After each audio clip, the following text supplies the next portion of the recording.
मेरा पर्सनली मानना है कि अगर सुधाजी नारायण मूर्ति के साथ नहीं होती तो शायद आज हम इन्फोसिस को नहीं देख पाते।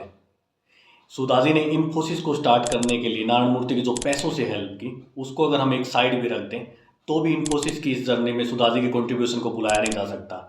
एक वाइफ के तौर पर, एक फ्रेंड के तौर पर जिस तरीके से, जिस अंडरस्टैंडिंग से, जिस मजबूती से वो नारायण मूर्ति के साथ खड़ी रही, वैसा किसी आम महिला के लिए पॉसिबल ही नहीं था।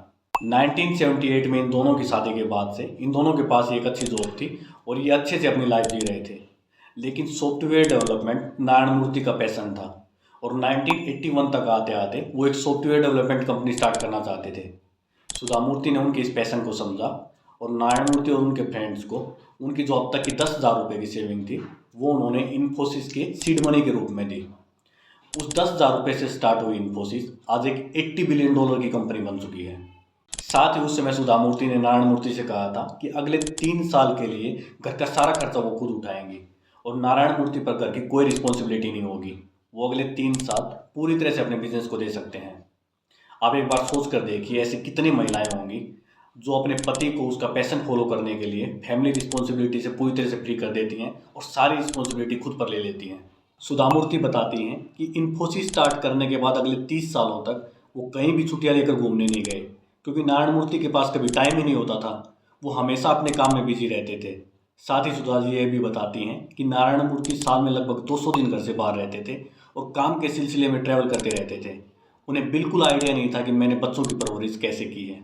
आप एक बार इमेजिन करके देखिए कि अगर सुधा मूर्ति नारायण मूर्ति से एक हस्बैंड की, एक फादर की रिस्पॉन्सिबिलिटी पूरी करने को कहती तो क्या आज नारायण मूर्ति इतनी बड़ी कंपनी खड़ी कर पाते। इसके अलावा इन्फोसिस को लेकर सुधा मूर्ति का सेक्रीफाइस यहीं पर समाप्त नहीं हो जाता, बल्कि अपने करियर को भी उन्होंने इसके लिए सेक्रीफाइस किया। सुधा मूर्ति अपने पति द्वारा खड़ी की गई कंपनी इन्फोसिस में काम करना चाहते थे और जब नारायण मूर्ति के दोस्त और इन्फोसिस के को फाउंडर में से एक नंदन नीलेकानी ने सुधा मूर्ति को बोर्ड मेंबर में शामिल होने के लिए कहा तो नारायण मूर्ति ने इसके लिए मना कर दिया। नारायण मूर्ति सुधा से कहते हैं कि हम दोनों में से केवल एक ही इन्फोसिस में रह सकता है, अगर तुम इन्फोसिस में आओगी तो मैं खुशी खुशी इन्फोसिस छोड़ दूंगा। इसके पीछे नारायण मूर्ति की सोच थी कि इन दोनों के इन्फोसिस में आने से इन्फोसिस एक हस्बैंड वाइफ की कंपनी बनकर रह जाएगी और ऐसा नारायण मूर्ति कभी नहीं चाहते थे, क्योंकि वो एक आइडियलिस्ट पर्सन थे।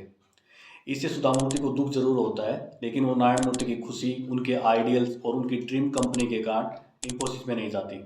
हालांकि कुछ समय पहले नारायण मूर्ति ने स्वीकार किया कि सुधा मूर्ति को इन्फोसिस में ना आने देना उनकी एक बड़ी गलती थी। नारायण मूर्ति यह भी कहते हैं कि सुधा इन्फोसिस के सभी को फाउंडर्स के इक्वल या फिर उनसे ज़्यादा क्वालिफाइड थी। नारायण मूर्ति खुद भी अपनी सफलता का पूरा श्रेय सुधा मूर्ति को ही देते हैं।